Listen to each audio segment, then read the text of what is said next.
हमारे सिद्धांत, विचार और हमारे लोगों के लिए ये मैनिफेस्टो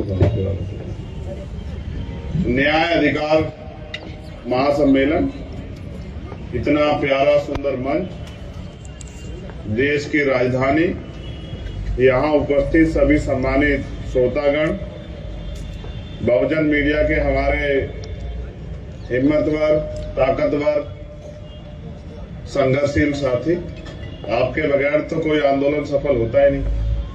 तो आपका पुनः धन्यवाद और आप आगे ऐसे बढ़ते रहें और हमेशा जिस तरह से आप आवाज उठाते हैं बहुजन समाज की, ऐसे ही आवाज उठाते रहे। मेरी पुनः मंगल कामनाएं। कल 6 दिसंबर था,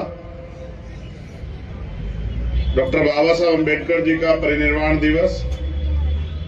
मैंने सोचा कि कल का काम पूरा हो चुका, अब तो अगले साल याद करना है।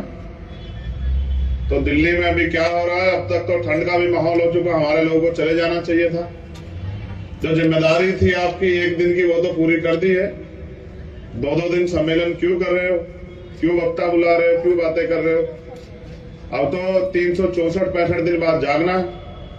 जब पुणे सम्मेलन, पुणे बाबा साहब का परिनिर्वाण दिवस आएगा तभी आना,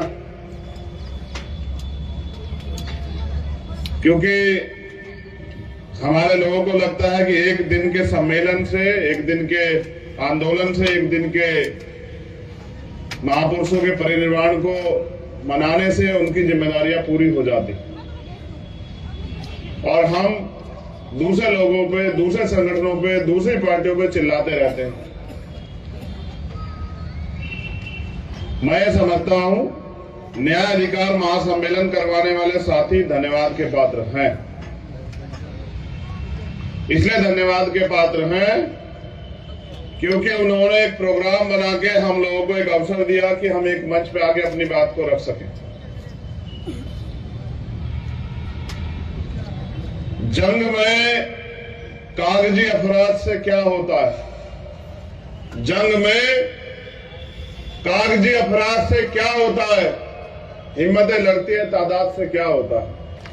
क्या फर्क पड़ता है कि हम यहाँ किस संख्या में, लेकिन जितने भी हैं इतने लोग तो तैयार हैं इस आंदोलन को चलाने के लिए।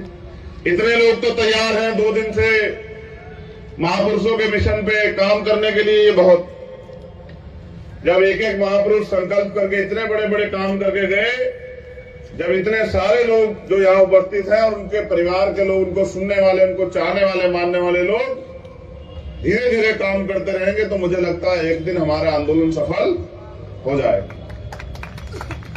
मैं बड़ा उम्मीद वाला व्यक्ति हूं, ना उम्मीद नहीं होता हूं, क्योंकि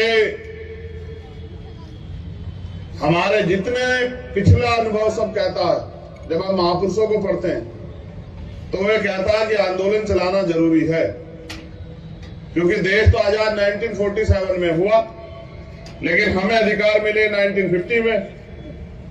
तो 1950 के बाद जो आगे अधिकार मिले संविधान में तो लागू थे, लेकिन प्रैक्टिकली लागू नहीं हुए, वो सब आंदोलन से मिले। इसलिए आंदोलन चलाना चाहिए, और आंदोलन क्यों चलाना चाहिए, इसके लिए समाज को तैयार करना चाहिए, समाज को समझाना चाहिए। क्योंकि परंपरा है महापुरुषों को याद करने की। तो आज के इस मंच से मैं फूले, साहू अम्बेडकर, पेरियार, मान्यवर काशीराम, महामना रामसु वर्मा, बाबू जगदेव प्रसाद, जननायक कपूरी ठाकुर, मां सावित्रीबाई फूले, मां रमाबाई, सबको नमन करता हूं। क्योंकि जैसे जैसे मौसम और ठंडा होगा, ठंड बढ़ती जाएगी, और जब ठंड बढ़ेगी तो हमारे लोगों को सबसे पहले, क्योंकि अभाव में रह गए लोग, सताए गए लोग, लोकतंत्र में आस्था रखने वाले लोग, उम्मीद वाले लोग, उनके ऊपर परिवार की जिम्मेदारी को, घर के बारे में भी सोचेंगे।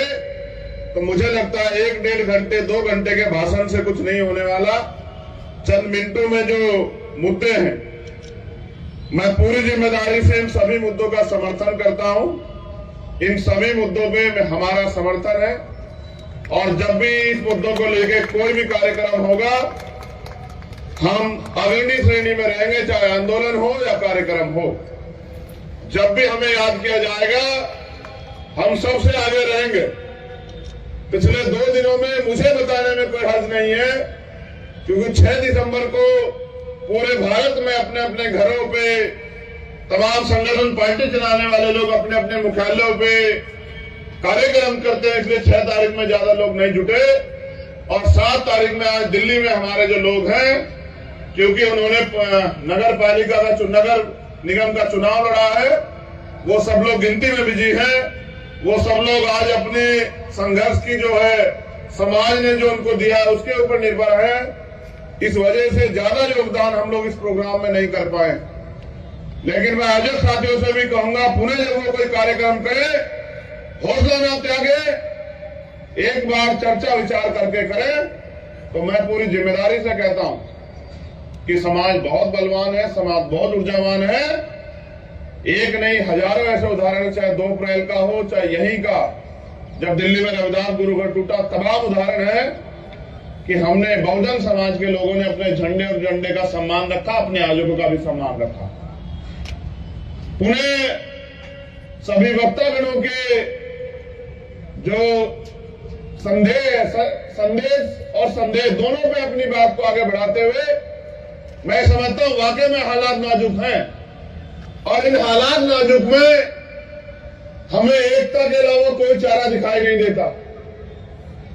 अल्पजन बन के एक जाति के साथ खड़े रह के शायद हम कामयाब ना हो पाए, लेकिन अगर हम महापुरुषों के संदेश को समझे और पुणे बहुजन समाज के लोग एकजुट हो जाए, तो शायद भारत में हमारे जो आज वजूद की लड़ाई लड़ी जा रही है, आने वाली पीढ़ियों में क्या बचेगा इसकी लड़ाई लड़ी जा रही है, तो शायद हमारी लड़ाई कामयाब हो जाए।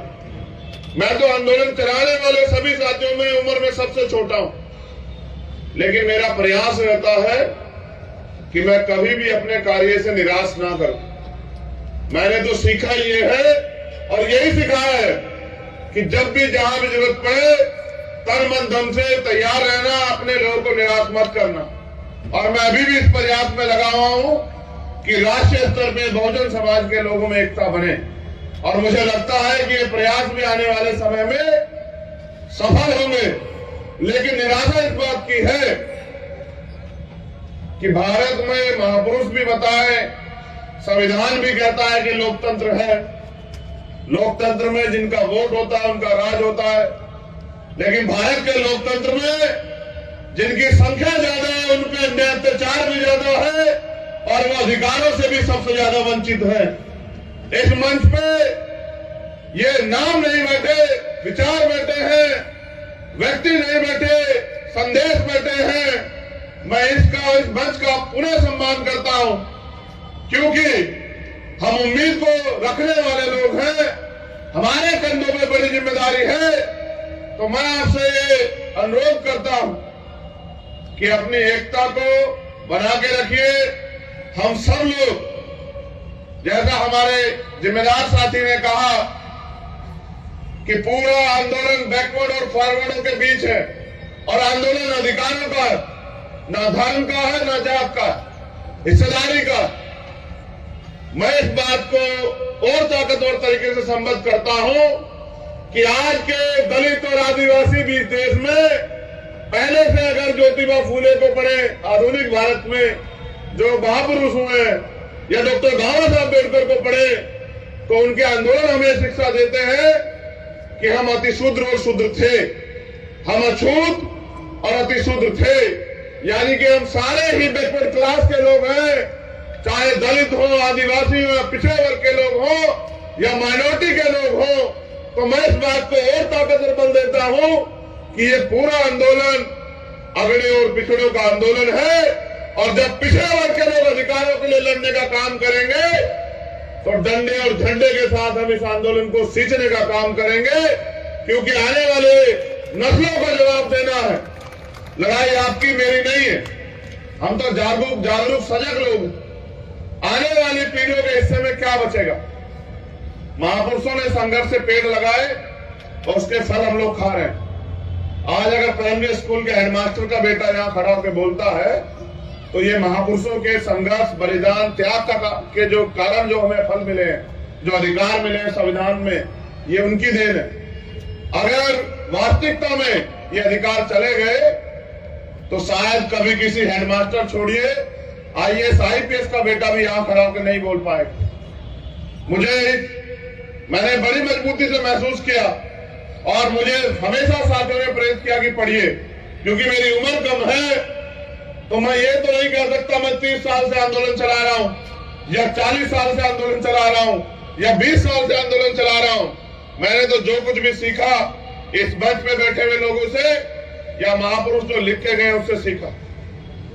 मुझे आज भी याद है जब मैं पढ़ता हूं बाबा साहब अम्बेडकर के 1956 के स्टेटमेंट को, जो किताबों में लिखा हुआ है आगरा का, कि मैं तमाम तरह के अपमान, अन्याय, आरोप सह के इस कारवां को यहां तक लेके आ पाया हूं। अगर आप इसको आगे नहीं बढ़ा सकते तो इसको पीछे मत जाने देना मेरे बच्चों, यही मेरा आपको संदेश है। आज तो कारवां लुट चुका है, भक्ति छोड़िए साहब, हालात देखिए क्या हो गए हैं। वो जो नेता घर से बाहर नहीं निकलते उनको आपकी और मेरी परवाह नहीं। आज मजबूर है हम लोग कि न्याय जन्मसिद्ध अधिकार है, फिर भी हम रोज लाशें उठा रहे हैं। राजस्थान हो या मध्य प्रदेश या दिल्ली, मैं तो दिल्ली के लोगों को बधाई दूंगा, मेरे सम्मानित मंच, कि आज दिल्ली का रिजल्ट आया है। एक से एक वक्तागण यहाँ बड़े बड़े ओजस्वी भाषण देते हैं। दिल्ली में लोग खुशी मना रहे हैं और ये लोग यहाँ जो है बताइए सम्मेलन कर रहे हैं। जिनका देखिए, जिनकी वोट नहीं उनका राज स्थापित हो गया है एनसीडी में भी। इनका देखिए, इनका हौसला और इनका रास्ता देखिए कि वो लोग दिल्ली में जश्न मना रहे हैं, रंग बना रहे हैं, जिनका इतना सा वोट है और जिनका इतना बहुसंख्यक वोट है, ये यहाँ तमाशबीन बने बैठे हैं। बताइए, और कह रहे हैं वोट हमारा राज तुम्हारा। सारे नेता यही कहते हैं, बताइए, कोई कमी छोड़ता ही नहीं है। मगर ये बताओ दिल्ली में आपके हिस्से में क्या है एमसीडी में? जरा दिल्ली के लोग हाथ उठा के बताना मुझे। बड़े हमारे बहुजन मीडिया के लोगों से भी धन्यवाद कहता हूँ, झूठ मत दिखाया करो यार। क्या झूठ दिखाते रहते हो कि हम तो यहाँ किला ढा देंगे। हालात देखो आज क्या, एक सीट नहीं जीत पाए, एक सिंगल सीट। पिछलग्गू बन के अपने हिस्से की बात भी नहीं कह सकते हो मेरे साथियों। एक साहब ने कहने का प्रयास किया था तथागत बुद्ध के बारे में, बाबा साहब की प्रतिज्ञा के बारे में, देखो क्या हुआ। ये हालात सच यही है। उनके तलवे चाट के उनकी पूंछ बन के हम ओरिजिनल बात भी नहीं कह सकते। अपने हक की बात तो छोड़िए जो महापुरुष कह के चले गए। इसलिए कह रहा हूं दिल्ली के लोग बधाई के पात्र हैं। इतनी बड़ी आबादी और फिर भी बैठना जूतों में है तो मैं क्या कर सकता हूं भाई बताओ, जब आप लोग सुधरना नहीं चाहते। मैं तो प्रयास कर रहा हूं और मेरे साथ हजारों साथी प्रयास कर रहे हैं दिल्ली में भी कि हमारे लोग जागे, लेकिन आप आदत छोड़ने को तैयार नहीं है। तो कोई बात नहीं, हम फिर जगाएंगे, फिर आपके बीच में जाएंगे, फिर समझाने का काम करेंगे। क्योंकि अगर इस काम को हम पढ़े लिखे लोग नहीं करेंगे तो किन से उम्मीद करें? वो लोग जो सुबह उठ के काम पे निकल जाते हैं। ये तो पूरा समाज आर्थिक रूप से कमजोर है। थोड़ा बहुत अगर आरक्षण से जो नौकरी मिली उसके कारण बन पाए। इसलिए जो पढ़े लिखे सजग लोग हैं उनकी जिम्मेदारी बनती है कि अपनी जिम्मेदारी को समझें। जैसे बहुजन मीडिया ने अपनी जिम्मेदारी को समझा, बहुजन नेता भी अपनी जिम्मेदारी समझे। अपनी रोजी रोटी, अपनी तैयार की गई संपत्ति, अपने परिवार की चिंता छोड़ के समाज की चिंता करें। क्योंकि अगर हम इनकी चिंता करते हैं और इनकी चिंता करने वाला नेता कभी समाज का भला नहीं कर सकता, मैं आपको गारंटी देता हूं। आप मेरी बात को याद रखना, जो परिवार की और अपनी संपत्ति की परवाह करेगा। मेरे ऊपर कितने आरोप लगा लो, कितनी बुराई कर लो, कितने जो है तमाम तरह की मुसीबतें खड़े कर दो, लेकिन पूछो आने वाली पीढ़ी आपसे भी पूछेगी। आप जहां भी है, जिस दल में भी है, वहीं बैठ के दूसरे लोगों से सीख लेके अपने समाज के बारे में सोचो। है मेरे बहुजन समाज के लोगों, कारवां लूट चुका है। ईवीएम पे रोते रहो, आरक्षण पे रोते रहो, किसी और चीज पर रोकर रोते रहो। एक वोट का अधिकार बाबा साहब अम्बेडकर देके गए आपको। किस वोट से इस देश में आपका राज आएगा और इस उम्मीद के साथ चले गए कि आने वाली पीढ़ियां समझेगी। कहां 10 डॉक्टर, 10 इंजीनियर 10 वकील जिस समाज में तैयार हो जाएंगे उनको कोई नहीं रोक सकता। बताओ रुपये नहीं रुके हो। आज लाखों डॉक्टर, लाखों इंजीनियर, लाखों वकील हैं, मगर बताओ न्याय मिल रहा है नहीं मिल रहा है। मेरे कानून साथी यहां बैठे कह रहे थे ईडब्ल्यूएस पे फैसला आएगा हमारे पक्ष में, और एक दो काबिल और बैठे वो हंस भी रहे थे, कहे कि ये गुमराह कर रहे हैं, कोई फैसला नहीं। अगर वाकई में नहीं आया, क्लोजन सिस्टम भी इसमें है, लेकिन उनको चैलेंज कहां से करोगे? उसकी ताकत बता दो कहां है। बस इस देश में सड़कों से नारे लगते हैं और कानून सदनों से बनते हैं। आप इससे बड़ा सम्मेलन करो, जिनको कुछ देना नहीं वो नहीं देंगे, लेकिन अगर आप अपनी ताकत बना लोगे और कानून बनाने की हैसियत में चले जाओगे, फिर आपके लोगों के हाथ से फैले नहीं रहेंगे। तो मैं मेरे सोए हुए बहुजन समाज के लोगों, चाहे कितनी भी निंदा करो, कितना भी विरोध करो, लेकिन हालात देखो कि आज हालात क्या है। और मेरा पूरा भरोसा है कि बाबा साहब अम्बेडकर ने एक बात कही थी कि 21वीं सदी हमारी है, ये 21वीं सदी चल रही है, हम रहे ना रहे, आप उम्मीद रखो जो इधर बैठे हैं वो भी और जो इधर बैठे हैं वो भी, ये देश भी सलामत रहेगा, हमारा राज भी आएगा और महापुरुषों का सपना पूरा, क्योंकि बाबा साहब अम्बेडकर झूठे नहीं हो सकते, उनकी औलादे झूठी हो सकती है, नालायक औलादे, सच्चे औलादे भी झूठी नहीं है और बाबा साहब अम्बेडकर भी झूठे नहीं। अगर ज्यादा लोग नहीं कर रहे हैं, कुछ तो कर रहे हैं, और जो दांव में लगा के कर रहे हैं उनका बहुत बहुत धन्यवाद। पुनः आयोगों का धन्यवाद, इस उम्मीद के साथ कि सजग रहिए, जिम्मेदार बनिए, अपनी जिम्मेदारी को समझिए। जो महापुरुषों के आंदोलन से आपको मिला है, उसके बाद आपकी जिम्मेदारी बनती है कि समाज की जिम्मेदारी भी आपकी है। पुनः फिर मुलाकात होगी। जय भीम, जय भारत, जय मंडल, जय संविधान, जय जोहार, नीला सलाम। धन्यवाद।